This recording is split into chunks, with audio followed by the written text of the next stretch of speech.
HFDA Academy, a Magyar Divat- és Dizájnügynökség rendezvénysorozata, amely a hazai és nemzetközi kreatívipar aktuális kérdéseire, valamint divat- és dizájnipari újdonságaira reflektál. Good afternoon, everyone. Thank you very much for your patience and welcome all of you to our discussion, which will be, as you see, a roundtable discussion. Shortly, I'll introduce the speakers to you. And this event is part of a series. As you see, it's called Inside Art. It's like a conference, a room for discussion. So our event is part of this series that runs in these couple of days. Very happy that you are here. Very happy that you are also here. But I'm also very happy that you are here because we know Budapest is offering so much in art and design right now, here in this house, but also at many other venues. So thank you very much for spending this hour of your afternoon with us. The topic we have for today, the theme of this discussion, will be the relation of art and design, the differences between them, and more specifically, the nature of this relation, how they inspire one another, and how these two fields feel like from the perspective of creation. Now that we are sitting in this building that houses a huge art fair and also a very interesting design exhibition, it's really apt that we talk about these two fields. Let me briefly introduce my speakers because they will introduce themselves in a little bit more depth. So Audrone Drungelaite is sitting next to me. She's from Vilnius. Thank you very much for waving at them so that everyone knows who is who. So she's a designer, and among many other things, she is also general director of the Lithuanian Design Forum. But she will say more. Tanya Pak is sitting next to her in the middle. She's a designer from Ljubljana. She got her master's degree at the Royal College of Art, and now she is full professor at the Academy of Fine Art of the University of Ljubljana, and she will speak more about that, she's heading Glass and Ceramics Department. And at the very end of this line, Giovanni Ottonello, art director of the Institute of European Design, and originally an architect who got into fashion and design, and he was doing a lot of things, cooperating with museums and events all over the world and doing consultancy for companies and brands of a very wide range, from Salvatore Ferragamo to Procter & Gamble. So this is quite a wide range. So before we would jump into discussing this topic, I'd like to ask all of you to do a short presentation of what is your professional background, what is the most important thing you want to show in today's audience. So please, Audrone, it's your start. So hello everyone, thank you for a nice introduction. And today here I'm really happy that you invited me, and there are slight misunderstandings in my position, but I will explain you later because things are changing. But basically I came from Lithuania, from Vilnius, but my whole story started in Klaipėda, the never-freezing port of Lithuania, where I was born and grown up. And I was raised in a family that basically has no connection with art, and my mother is an economist and father came from business. But my grandfather was a smither, so maybe this one kind of connection why I always wanted to do something with art. My story happened that I was not sure what I would really like to do, but I knew that I have this some artistic part and also this manager's part, and I was always standing quite down to earth. But from the early age, even when I was studying at the children art school, local children art school, I realized that I would really like to work with design. And after all, I ended up at Vilnius Academy of Arts studying product design, and my master was cultural management and policy. Later on, I received an invitation to join Lithuanian Design Forum, which is a non-governmental organization. And they were looking for a director. This position was quite challenging because my previous experience were just some part-time jobs in totally different fields. but they trusted me, and one of the best known projects was Design Week Lithuania. That was happening every year, and the fun fact is that it was happening at the same time in 6 cities. So you should try to imagine what does it mean to be traveling around 6 cities in a 1 week. But these were super fun times. Here's an image from our pre-pandemic project. We started with it like in 2011 or something. It's called Design Windows, so there were no thoughts about pandemics at that time, and later this format became quite popular. But we were doing this just before that, and we were covering the city with different kind of designs made by young talents. And it was really nice collaboration with various shops and cafeterias and so on. As a complementary project that was always going together with Design Week was National Design Awards, where I was involved, and was also a very interesting experience organizing awards from various locations like Presidential Palace or National Library, Museum of Applied Arts, and so on. So the jury was always, and is still always international, so this curatorial job was like a really good tool to promote Lithuanian designers and design like a global thing in Lithuania.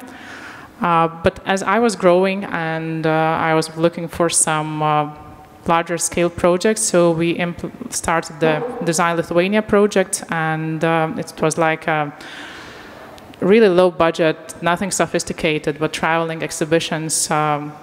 So we visited different European cities and capitals and countries like Sweden, Germany, Israel. We did one exhibition in Budapest in 2015. And these all exhibitions really grown me like a curator, I should say. And it was super fun, it was cool, but then I realized that after these 5 years at Lithuanian Design Forum, I was looking a little bit for comfort. Because running an NGO, it means you always have not enough people, you have to deal with unexpected situations, finances are never balanced well.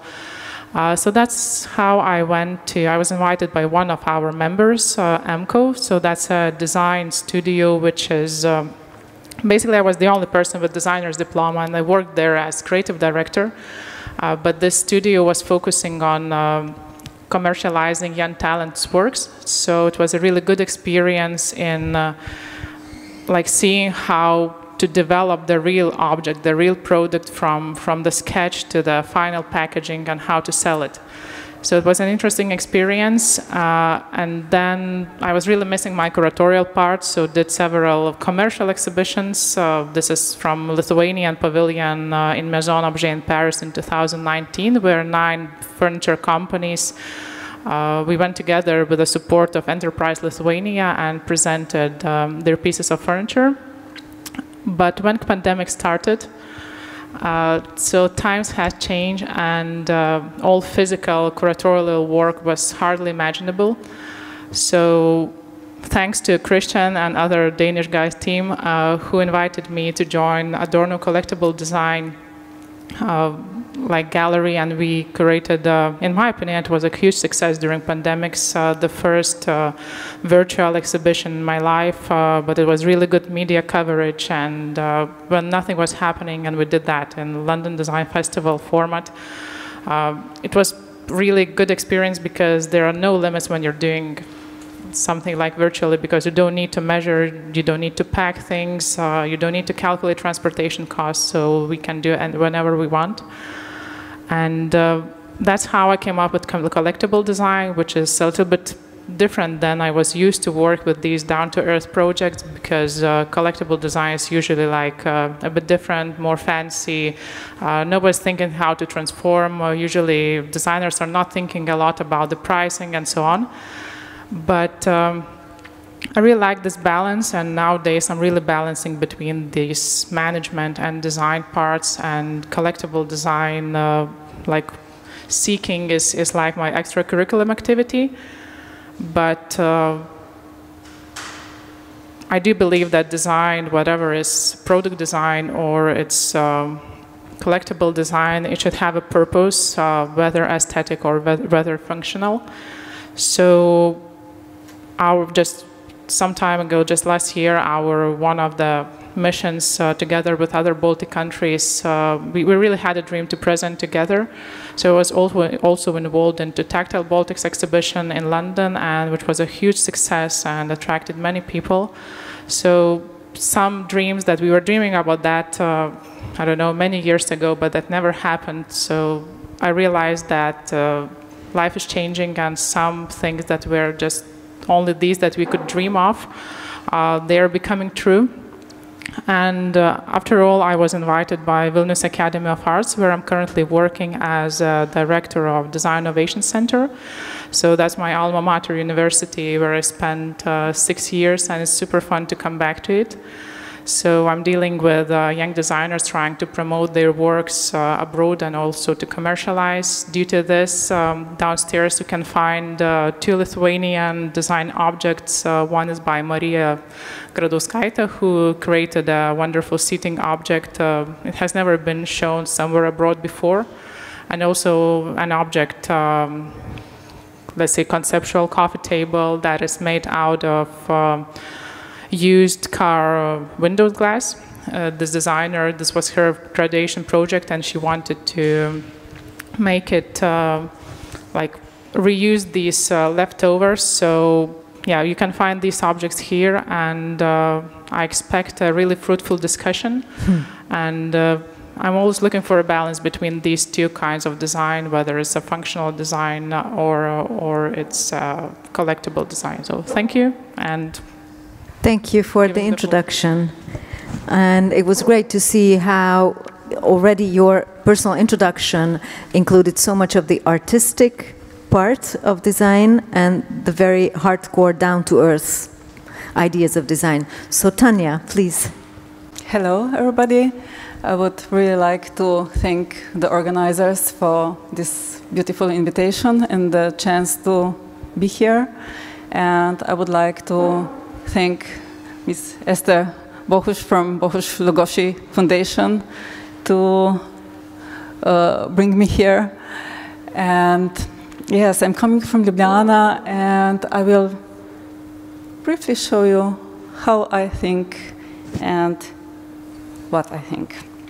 So yes, for me, I will talk mainly about glass, and glass for me is pure poetry. And it attracts me by its elusiveness, a dialogue between outside and inside, up front, somewhere in the middle, and after it is being played out on its translucent border. And I would say that glass demands passion, and this would be passion for dialogue, for breathing, for exploration, and yes, passion for poetry. So my background is industrial design, and it gave me the ability to critical analyze and systematically problem solve things. And then Master of Art enabled me completely different view to interpret impressions from the outside world, as well as very intimate responses to whatever is happening around. So glass is perfect medium for conveying my thoughts and intimate responses.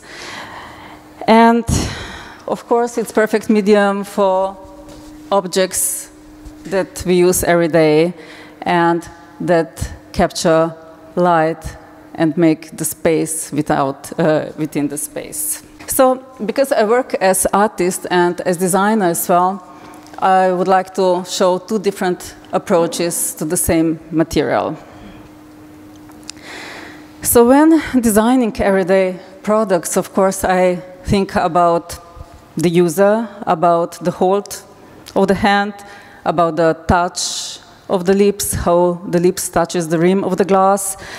And I consider the properties of glass and the properties of the production. And I do look for the immensity and perfection in the harmony of function, proportional symmetry, and that never completely worked out that you would find the story that you would find in every product. So when I design, I think about the movement, that is caused by a pebble that I throw in the water. I think about the kids, how they play in the puddles on a Sunday afternoon. I think about raindrops, how they touch the surface of the lake when I was sitting there with my love, and how the moonlight came there and it spread a light on the surface of the lake.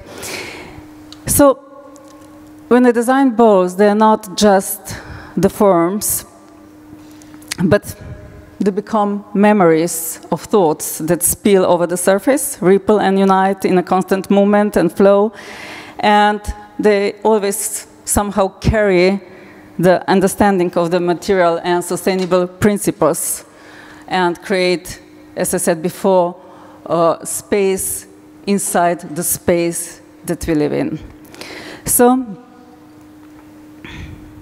design, for me, is all about proportions, about the feel of the glass in your hands, whether filled or empty, and a balance between extremes that particular technology has to offer. And I strive to capture the moment in its stillness with my glass, the airiness in the hard matter. So I still draw my designs by hand, and when I draw the line, I think about how the glass flows, how it slowly goes to the bottom of the mold, how it slowly takes the shape of the mold, and how it freezes, just like water, and it always captures a certain moment of our lives. And for example, flow, that was on the screen before, it carries the thought about the importance of water, how precious it is, and how we have to protect what we have available in present times. So it's not about the producing forms, it's really about capturing the moments. It's about evoking feelings and steering emotions. And through countless tests, I translate, for example, like here, the feel of how I experience the Arctic winter and cold and the wind. And I tested how I can put all that into the material, on its surface or in the form. And due to their tactile quality, they can recall then the certain moment from our memory. So yes, I am looking for the immensity and the infinity of the actual landscapes, mirroring those inside my awareness, and I seize the feel of the landscapes, the elusiveness of the horizon, the fleeting light, and the cold and the silence with the feelings that I or the camera can only capture for a moment, but it stays in my memory. So I wonder about the forms of solitudes and the proximities which we reach beyond their silence, and the spaces in between that actually define us. And my greatest challenge is to capture the sole idea, the feeling in the matter, which becomes almost non-material. It's not there anymore. And it just leaves the essence of a thought, just a sense, the feeling, emotion, or just a yearning. So I try to bring the processes of glass forming to their extreme points. And over the years of studies and experiments, I have developed my own procedures to achieve almost extreme feeling of fragility and wetness, with aim to find parallels with the emotions of human being. So my passion are spatial installations, which, because of the narratives, include glass as a perfect carriers for my emotions and my feelings. And I do understand these settings almost like through dramaturgical perspective, like a story.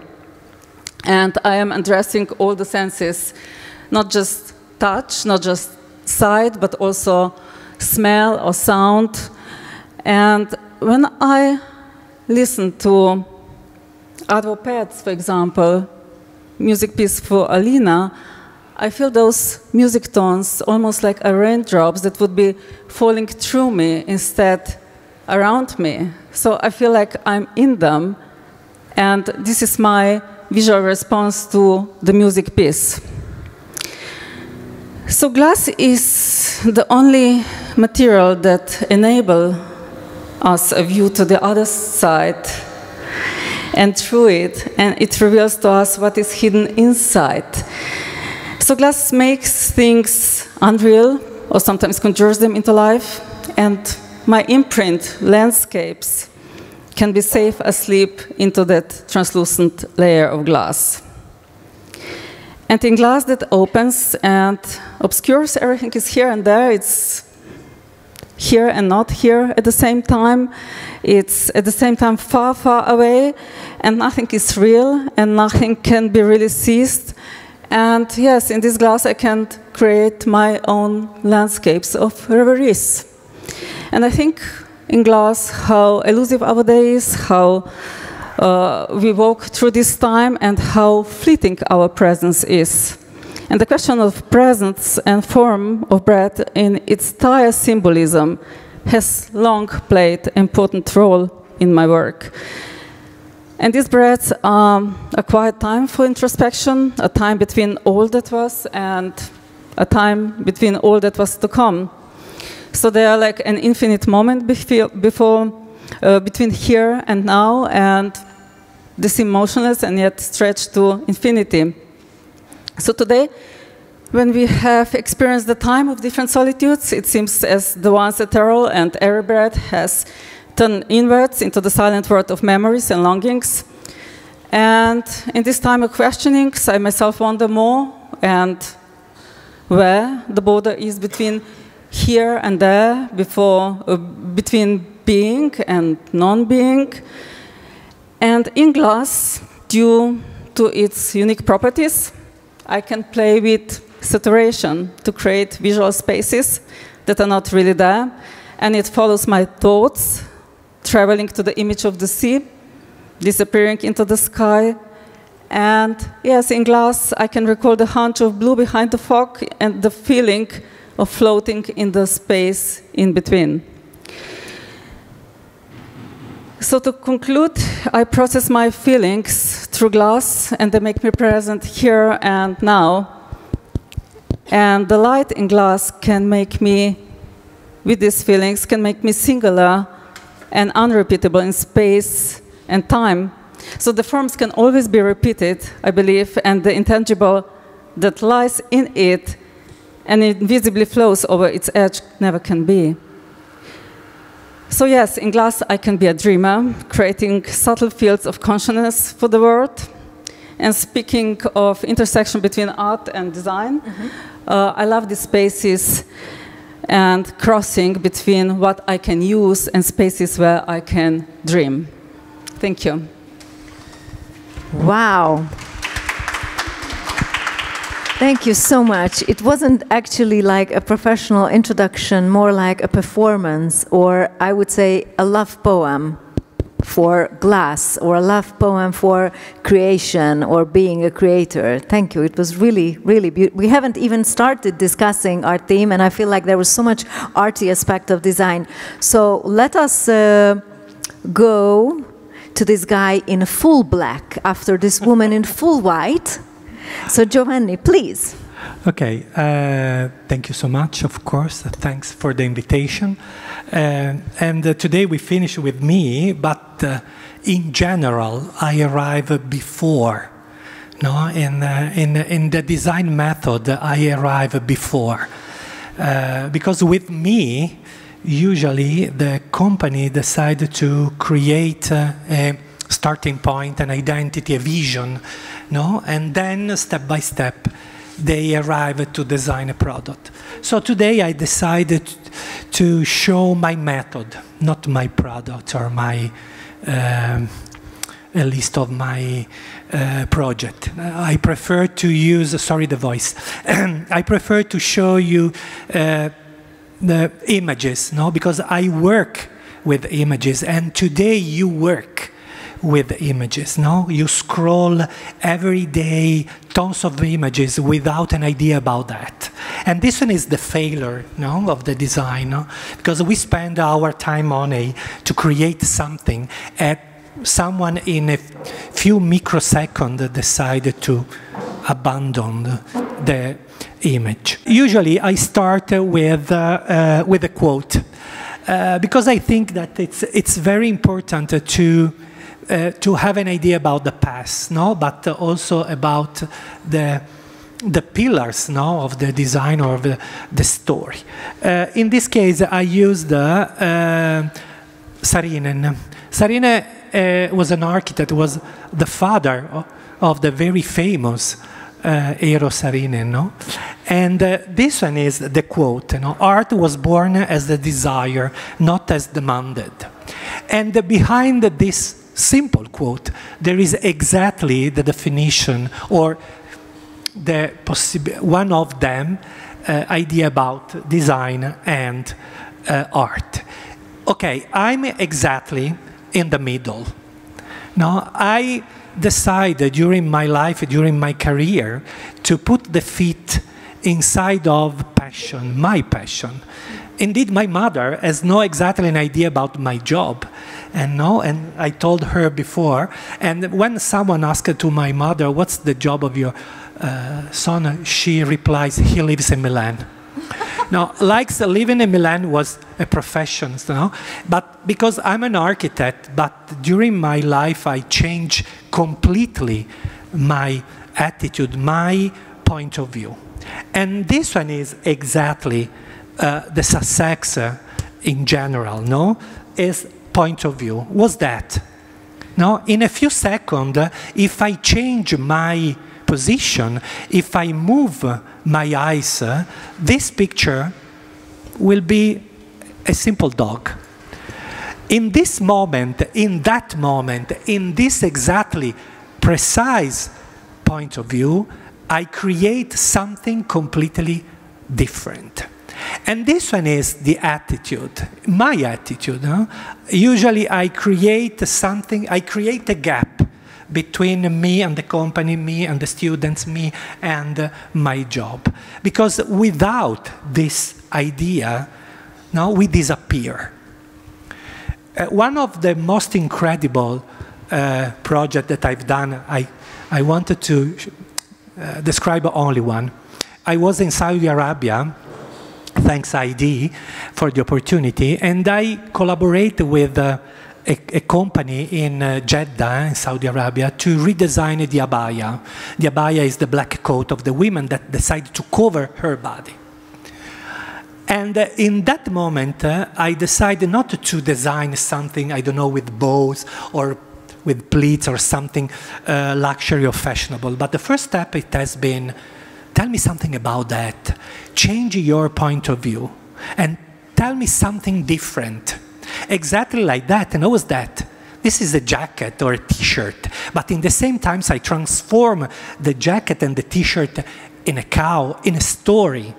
Behind these garments lays down on the sun will be, I don't know, Mongolia or another landscape, another country. And when I change the country, I change the identity. Design is also identity. Art is identity. And everything is in connection. Don't be afraid about that, no? But there is a connection between events and a river. And that is the opportunity every day that we can do when we wake up in the morning or when we walk in the street. No? The idea that everything is in connection, in balance. The life is in balance. Always we are in the middle. In the middle what? Depends on you. And depends on me. My story, exactly my mother. And because I start with the food design, and then I change my identity in a theatrical approach, and I design scenography and costume design, then consultant for luxury. But what's luxury? You know? How many levels? How many different kind of definition of luxury we have? No? And this one is an idea. No? Because my job and my life is completely live in the present, you know? The milk of dreams is the topic about the Biennale of Art in Venice. And we are here today in the wonderful place full of art. In Venice, finished in November, we have one of the most important exhibitions in the world about the art. And you can read exactly the 3 different levels. Okay, this is my life. It's always in balance between individuals and technology, metaverse and so on. Between bodies and heart. Today, Gerard talked about sustainability. And we have to save the planet. And the bodies and their metamorphosis. And we have seen her with the idea that to play with the glasses, the transparency of glasses. And that is absolutely. And I wanted to finish with this. This is the quote today. What's the difference between art design? What's the I'm in the middle. And this one is my life. Art exhibition, product, fashion, museum, interior design, movie, But at the end, there is a red thread that junk everything is the curiosity. Without curiosity and passion, we don't exist. Thank you. Thank you so much. It feels like a literary festival. Everyone is so poetic and says such beautiful things. So the initial question that says, what's the difference? What's the biggest difference between art and design is somehow answered in a way from the presentation of the 3 of yours. It feels like we might speak about the differences, but there's no way, practically there's no way in design that doesn't include art in any sense. Would you agree with this? So in design there's always the aspects of art, or there is clean and 100% design object that has nothing to do with the idea of art. What's your take on this? I think this is very difficult to answer, actually, but not impossible. But I believe that it's the matter of definition, actually, what is art, what is design. But you have these crossings between one and the other. You always have design elements that you have to understand in art and design. So I would say it's design elements, the rules of design theory, art theory, they have to be in this way, in this field and here. The other 2? I see there's a correlation between 2 words, arts and artistic. So we all can ask a question, can design be created by a person who is not artistic? Probably not, because then it's just a boring object. It can have a function, but normally then it's not a good design, it's just a functional object. And that's also, in my opinion, this intersection is really important, because sometimes designers are not wanting to be called artists because it looks like a little bit more bohemian and so on. And artists that are doing sometimes are balancing in between design scene. They sometimes want to feel more sophisticated, and they don't want when we call them designers. But after all, I think that both kind of personalities should be artistic, and art is somewhere at least a bigger amount or smaller amount. It should exist in every piece of design. What's your take on this? I think that we have a lot of design work, not artwork, that we can transform in an art. No, I finished with the MoMA. MoMA is full of design, no, because someone decided to suspend the functionality and transform the 500 Fiat or the Vespa or this chair in an artwork. But not an opposite side. When someone think about an artwork, on passion, not on demand, it's not easy that we can find the transformation from artwork in a design work. No, because the functionality is exactly the paradigm that divide, I sit down on the chair, but someone decide that this chair is an artwork. And so I think that is impossible in the starting point decided to mix or to divide. Depends on the success on the item, and depends on the success on the communication. Today, without communication, no, it's impossible to decide. No, yes, art, no art. Yes, design, no design. So it's functionality that makes a clear distinction between the two. Because of creating art, we like to think it's a process in which an artist, in a way, loses himself. Like you just stand in front of the canvas and it's happening to you. And you have no rules other than the size of the canvas and the material that you're using. Whereas in design, you always have a particular problem you have to solve. You have an issue to relate to. You have to find a form to create something that will help people in their lives, in a way. So function would be a clear distinction between the two. What's the situation when a museum, for a particular show, goes to an artist and asks him to be part of this show and gives like guidelines or gives a structure for that particular artwork? In that sense, the two fields come closer to one another. The idea that there are these sort of rules in the creation, is it then when art looks closest to design? I would slightly disagree with Giovanni because... Very good. Feeling proud of myself. No, honestly, I think that first of all, there are many disagreements on what is design. And in discussion with myself, with the one part of me agree that design should be about the function, problem solving, and that's a very traditional approach to design. You disagree with this definition? I have like this bipolic feelings now.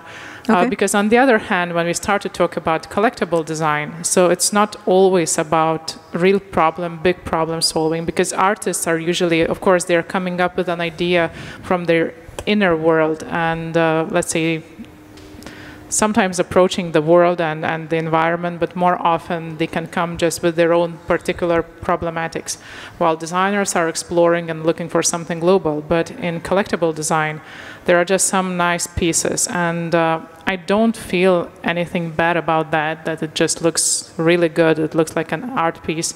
And quite often, you know, if it's a chair or other kind of object, quite often they're even not comfortable, they're not so functional, they're not very ergonomic to sit. So then they're really balancing between this artwork and design work. Why do they qualify design works then? If it's a chair that looks really stunning and it's incredibly creative and looks like an artwork, but it's not really functioning as a chair, as you don't want to sit on that, why does it qualify into being a collectible design object instead of being a collectible art object? Last week, a few weeks ago, we had a workshop in Vilnius Academy of Arts by a Latvian designer who is now based in the Netherlands, Germans Ermisch, and he's creating glass pieces, like merging into some objects, like, for example, chair. Really worth Googling. Very beautiful designs, but, you know, many people, when they see these objects, they say, oh, this chair is not very comfortable to sit. And he's saying, yeah, but you don't need to sit on it. It's like a sculpture. Even if it looks like a chair, of course, it's solving the problem of human seating. But, you know, even the stone is solving the problem of seating because you can sit on it. So... A provocation. In my opinion, in this case, is a bad design. An example, no? Because what's design? Design is, I design something, no? A sketch. But design depends on another word. Fashion design, interior design, product design, light design, packaging design, no? Okay. And I'm inside of this completely and crazy world, no? But at the end, when I sit down on the chair on the desk, I sketch something for someone. And I create a link between me and another person, target, that decided to sit down on my chair. Okay, or exactly, I decided to design a jacket with 25 sleeves. No? It's wow. It's super interesting, 25 sleeves. But it's impossible to drive or to take the bus or to walk and what's that? This one is a creative act. It's a wonderful act. But if I decided to, what's the definition of design functionality, or I decide to spend money for a performance of that, I have a problem to drive a car, to take a taxi, to move, or to sit down for 40 minutes here in a panel because I have a problem to stay. And what's that? In my opinion, that is not art. In this case, it's a bad combination between your idea to be an artist and the idea to be a designer. But you are not neither and either, in my opinion. No? It's because I think that an artist decided to design something for creating an empathy, an emotion, Stendhal syndrome, an emotion with someone. And in this case, it's not important the functionality, or it's not important the bad or not, or it's beautiful. In this case, we enter in another level. Design, it's the combination between, we have design ethical and aesthetic. Ethic and aesthetical are different. Tanya, what was your take on that? Because you were also... I turned on my microphone. You were also very passionate. Well, I think it's a question and a difference between good design and bad design, not just design. And good design, I believe, makes our life a little bit easier. And I believe it's not just about producing things that solve problems, but it's also about detecting the problems and solving them before we even realize we have them. And also producing services that make our life easier. So it's not just about the products.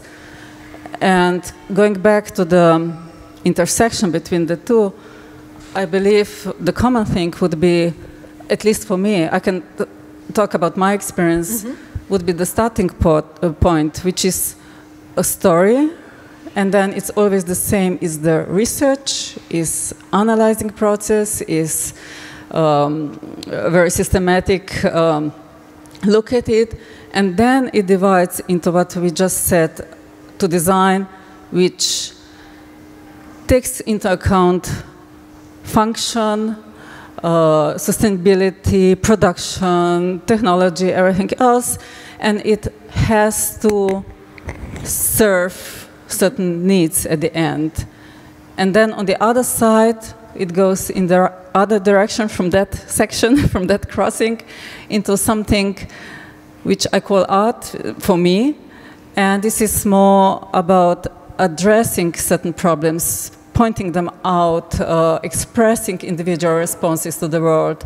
So this is where I see the difference between the two, but after the same starting point. And maybe when you were asking about the flow, the artist coming into the flow, I don't believe in that, really.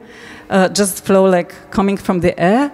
Or intuition that you just express yourself. No, it is possible. Of course it happens, but only after you have certain ground. You have to have certain knowledge, experience, and then you can have a flow. I totally agree with you. I'm just saying, having talked to a lot of artists and hearing them explaining that they started working late in the evening at 10 o'clock and they don't know what exactly happened to them, but they finished by like early in the morning next day, and they can't recall the whole thing, but it's like a process, it's a real flow kind of thing. But I agree, it needs basics to be able to fly from somewhere. I agree with you. When we go back into seeing the similarities and differences between the two, a product or an object, let it be a work of art or a work of design, should be able to reach out to people, to communicate to them. Do you think they communicate differently? They have different tools when you speak about a work of art or a wonderful, creative and people serving design piece, do they have different jobs in reaching out to their audiences? It's yours. Super fast. Depends the goal. No? In general, example, the sustainability, no? Behind there is a message. No? I can use a sustainable material, no? And my message is, I'm a company, a sustainable company, and I show you that I'm sustainable through the materials, the fabric. Or I use the communication to support my idea to be sustainable. In fashion, the fabric, and so on. The difference between art and design in this case is the language and the message. No? Art, it's the contemporary art, you have to study exactly the process behind to read the artwork and the message. Sometimes don't arrive immediately, no?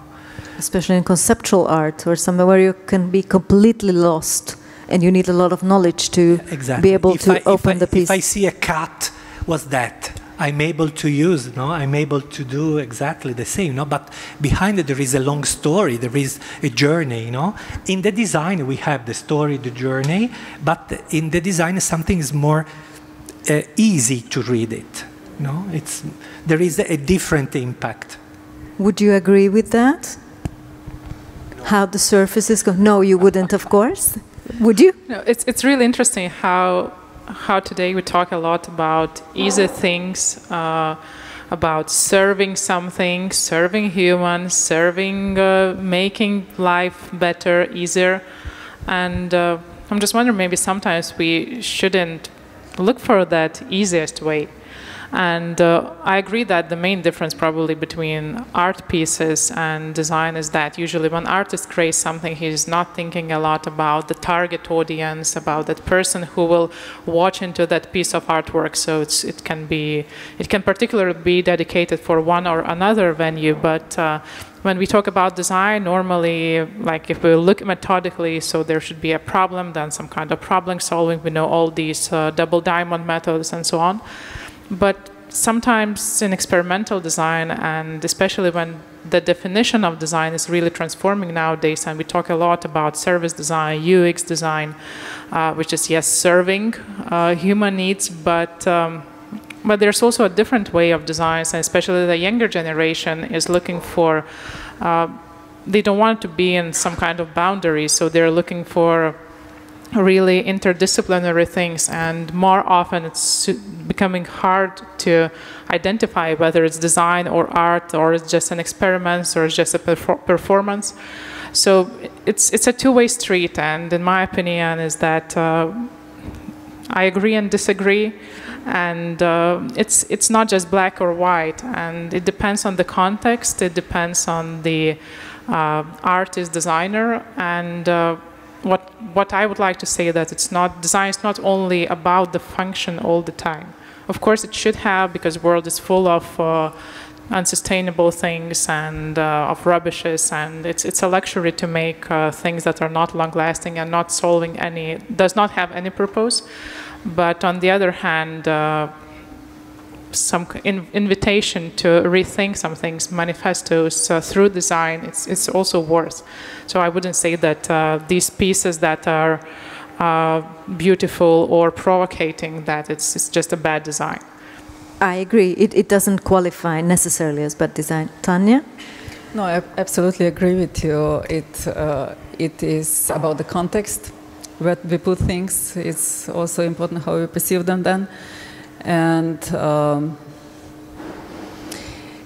I think design is also about thinking how we can use less than more. It's not really about producing things, but about taking care of how we are going to live and survive in this planet. So I think design answers to that as well. And also talking about the comfort and making life better by design, I'm just looking into her heels, and they were invented by designers, let's say, and designed. But this is definitely not making your life very better, and you would probably feel more comfortable with sneakers. I have them in my bag. Yeah, so that's a very normal thing. But still, what I'm saying is that it's not only about feeling comfortable, and maybe these heels are making her more confident, maybe making her legs look a little bit longer, and so on. So there might be hidden things, and it's not only about just making comfortable things, very always practical and particularly targeted and particularly designed by rules and so on. I think her heels and the heels we are all wearing and sometimes suffering, but they do serve a function, and maybe the function they need to serve is make us look thinner, or I don't know. I mean, and it's also a function. It's a function, and I agree. It's okay. If it serves this, I'm fine with my high heels. Of course, I can't wait to change them into my sneakers, but for the time fraction, I'm happy if high heels do what high heels should do. Speaking about what we as users expect nowadays from design, so what a good design object should be. If it's a mix of many things, like it should be sustainable, it should think about, reach out for social issues. As Tanya said, design not only helps to solve certain problems, but somehow detects the problems before anyone else would realize that there's this problem. So there's so many things we expect from good design. Beauty being part of this mix is growing or becoming less and less important because of sustainability and not producing one more item the world doesn't need. So where's beauty, do you think, nowadays in this mix? What is beauty? I know. It's becoming a literary festival. Yeah, it's another panel to give a proper definition for beauty. When I'm saying an object that somehow makes you want to look at. You find just beauty in that. I can't be more specific on this definition, but do you think it has become some sort of a luxury to create beautiful objects because so many other things come before that? No, this was just my point, that it's really about the definition of the beauty. It really depends on the era, it depends on the culture, context, what beautiful is. But we can always talk about the harmony and the proportions and the thing as a whole. So otherwise you can't define the beauty, especially not for all times and all. I see a trend, and maybe Giovanni can say is it a real trend or not, and maybe I'm wrong, but there's a trend of pretty ugly things. And when designers are trying to make things that wouldn't look very beautiful, because then it looks like it's losing the value. And these creating pretty ugly things, and even one image in my presentation was pretty ugly, collection, this overemphasizing things and creating something that is unexpected. So in my opinion, that beauty, what each generation understands as a beauty, that's another question. And even when I look at the students at Vilnius Academy of Arts, for example, sometimes some of them look homeless for me. But I understand that it's different approach and that different trends and different style, and not everybody wants to wear heels, and not everybody wants to wear sneakers. So we all are different, and what each of us define as a beauty, it's different. But on the other hand, in my opinion, that design should go around that aesthetic value. Because if you like that thing, you normally want to bring it home, you want to buy it, or of course designers are blamed for promoting this buying culture, but and often feel guilty for creating more things. But if there's no aesthetics, whether it's pretty ugly aesthetics or just a traditional beauty, then I'm not sure how this object is really popular and how can it get into people's hearts. Would you agree with what she said, that there's this trend of...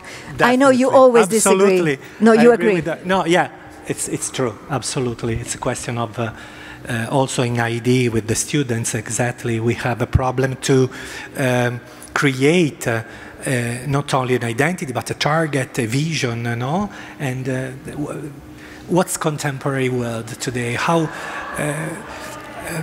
do we know the present? No, this one is a problem, for example. A provocation. We don't have desire. There is someone that creates a desire for us.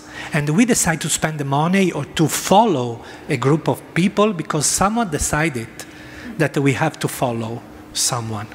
And we spend the money exactly because now is a trend. And this one is the problem. How is possible to create this opportunity or this level, no?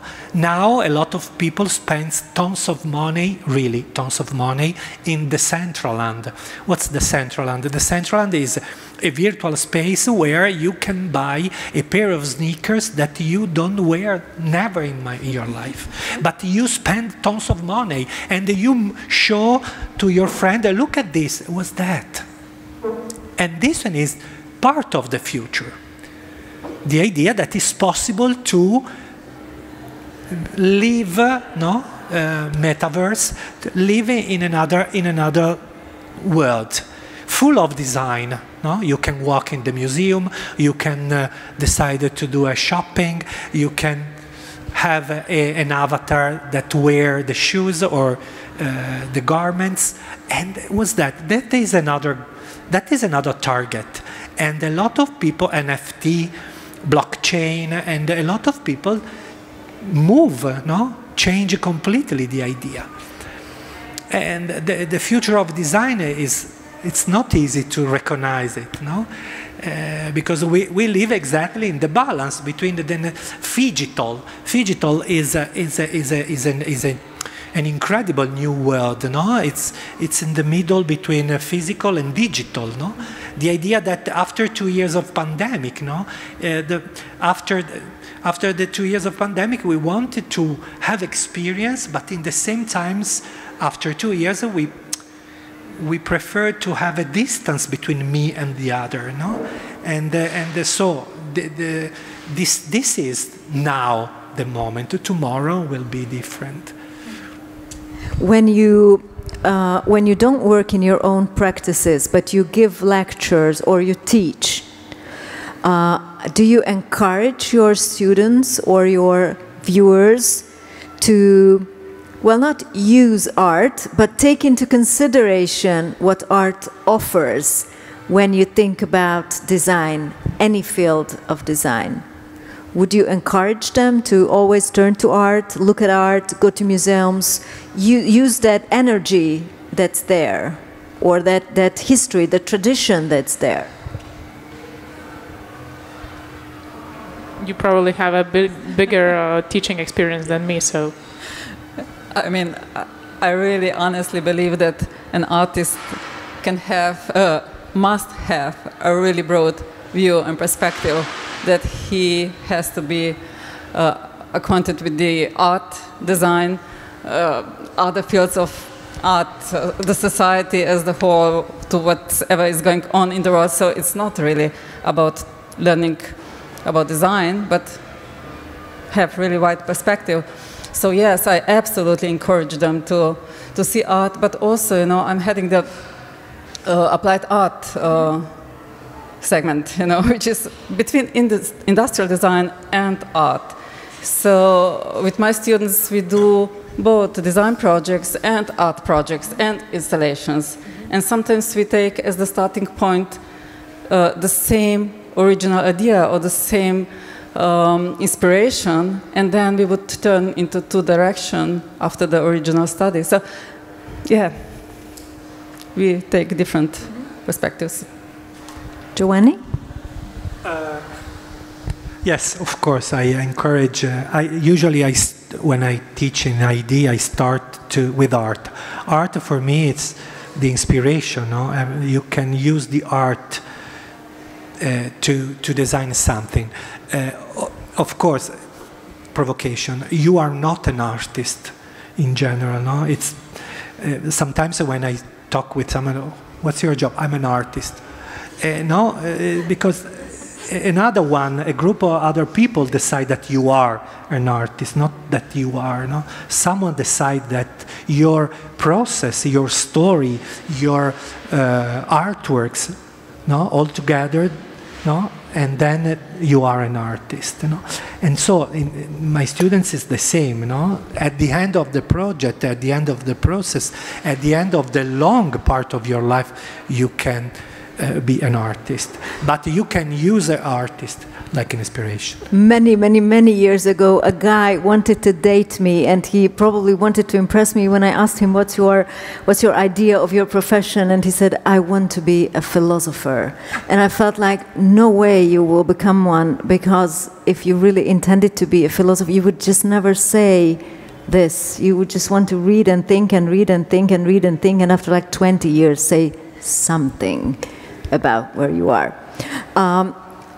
I think it was a great idea to bring this design exhibition to the same building where people come to see the art market, to see works of art, and to see both and understand that these two fields are so interconnected in terms of forms and ideas and attitudes in creation. And I'm really thankful that you shared all these very personal and very emotional ideas of the combination and the connection of these two. Let me have one closing question, which will be personal. Can you recall a visit to a museum that was so meaningful that somehow you remember that? Somehow that that stayed with you, you could use it in your work, a meeting with a work of art that was so important that you can just recall it and say, that was a wow moment for me in a museum. I think I have an answer. I think that these experiences that happen unexpectedly, they're usually the most influential. And I think I will always remember when I saw Anish Kapoor exhibition in Berlin for the first time. And that was really mind-blowing, and seeing all these kinetic expositions, exhibits, and also seeing this real black color and these objects that you were used to see before just in some books, that's really overwhelming. And for me, that's probably the most influential visit ever, even it's not like 100% connected with design. For me, it's difficult really to think about one, but yes, maybe the first experience with Richard Serre's large installation sculptures. The first time, I think it was Venice Biennale, or later in the States at MoMA, when you really have another perspective of space and time and your presence in it. But I think when you mentioned the influences, I wouldn't say it's just like visual arts, but you can take these very strong impressions also from music, from, I don't know, for me it was Eichmann's ballet in St. Petersburg that really, really impressed me, and so on. So it's like many different things, yes. Of course, the list of museums, it's incredible, no? It's Hermitage or many other. But I have my my favorite museum, the museum of my heart is in Venice, is Palazzo Fortuny. Exactly what I wanted to say. Palazzo Fortuny is an unbelievable place, and it's the real habit of Mariano Fortuny Madrazo. Was the first multidisciplinary designer, because he was a photographer, printer, painter. He invented the lamp that now we use during the shooting. He created a pattern, dresses, the famous Delos dress, no? And his house is full of inspiration, emotion. There is also a decadent spirit and mood, but in the same time there is an energy. And I work for 4 years in Venice, but every year when I move for the Biennale Art and Architecture, I spend 1 day there because it's my heart is there. Thank you so much for saying it, because when I was addressing this question to you and I started thinking, what would I say? I would have said Palazzo Fortuny, and I would have said one exhibition which was called Proportions, and that was mind-blowing, and it included art and design thinking, and you just had no other way but to understand that everything relates to everything and everything comes from everything, and this is a beautiful network but of it's ideas. incredible because every year during the Biennale they create a contemporary section, and it's amazing how this contemporary section are able to live exactly with the story and the history and the ancient building. It's a perfect miracle. It's actually a miracle. It makes you want to cry, actually, sometimes at certain And Nora, exactly this exhibition that you mentioned, Proportion, we were talking about the students before, and that was our theme for the whole year. No. Just that exhibition, that trip, because No. it really opened so many ways in design and art projects with it. Thank you so much, once again, for sharing all this. I just want to repeat, because it's so very intimate and personal, how people create, and people are part of this flow.